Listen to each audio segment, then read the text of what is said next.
L'hospitalité et moi, c'est terminé. Deuxième partie, c'est parti. Donc je suis là, je patiente dans le canapé 5 minutes, 10 minutes. Mon ami Paul, je ne le vois pas, je ne l'aperçois pas. Alors je décide comme ça de prendre une feuille et de prendre un stylo pour laisser une note. La note, je ne me rappelle plus trop ce que j'ai écrit, mais je sais que j'ai mis, voilà, c'est Tano, je suis passé ici aujourd'hui par rapport à mon livre que tu m'as promis. Vraiment, mon oncle me met beaucoup de pression, donc Joe, j'ai besoin de mon livre. Signé Tano Mathias Kofi, il est 19h32. Voilà. Et quand j'ai fini de faire la note, je l'ai déposée dans un coin assez visible de sorte à ce qu'il ne puisse pas se louper. Que demain, quand on va se rencontrer à l'école, qu'il ne me dise pas qu'il n'a pas vu ma note. Donc je l'ai exposée vraiment à la lumière de sorte à ce qu'à coup sûr, il puisse la voir. C'est comme ça que je retourne chez moi. Donc je retape la distance de près de 15-20 minutes encore.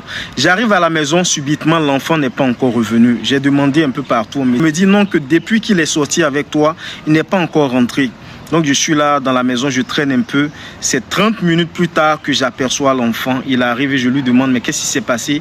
Il me dit que c'était tellement chaud sur lui, son ventre lui faisait tellement mal qu'il a dû faire escale dans une maison pas très loin, voilà, quelque part là, pour se libérer. Donc ça lui a pris plus de temps que prévu.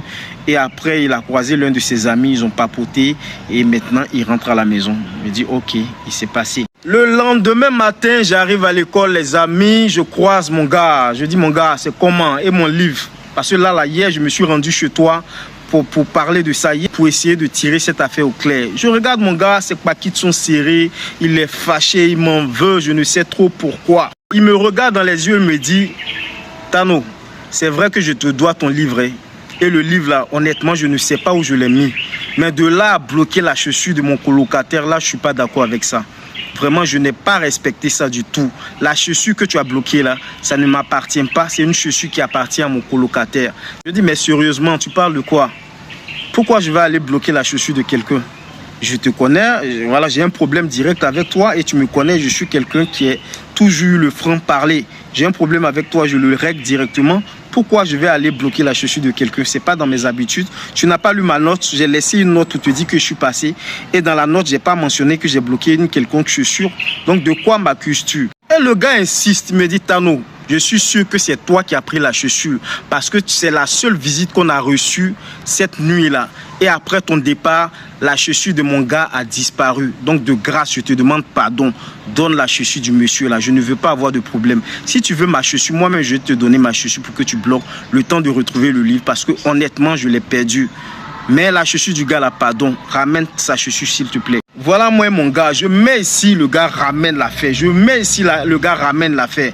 Je ne sais plus comment je vais lui expliquer que je n'ai rien pris du tout chez lui. Et puis c'est tellement bête. Si j'ai pris la chaussure, pourquoi je vais laisser une note?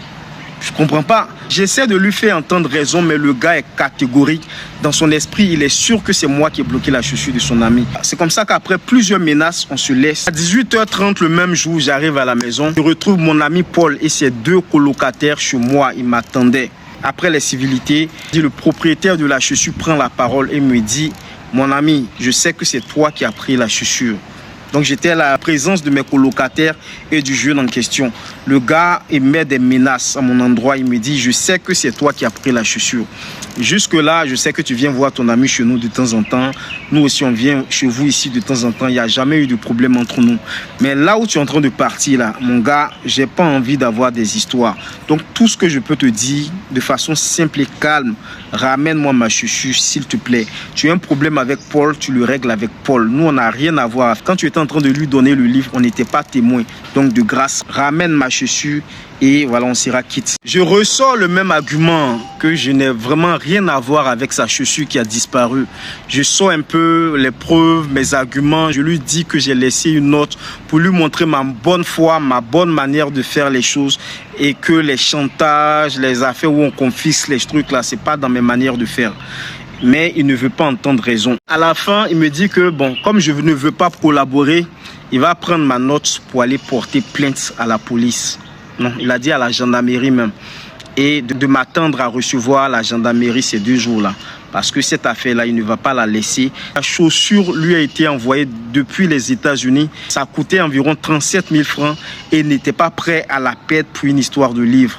en temps moi aussi, c'était un peu chaud sur moi. Je ne pouvais pas retourner voir les parents par rapport à cette affaire de chaussures-là. Surtout que nos parents nous avaient envoyé de l'argent pour payer le loyer, mais on s'est débrouillé pour avoir des dettes par rapport au loyer.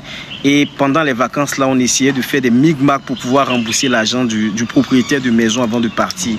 J'allais pas encore revenir avec une histoire de chaussures bizarre que je n'ai même pas vu de mes propres yeux. Je ne sais même pas jusque-là de quoi on parle.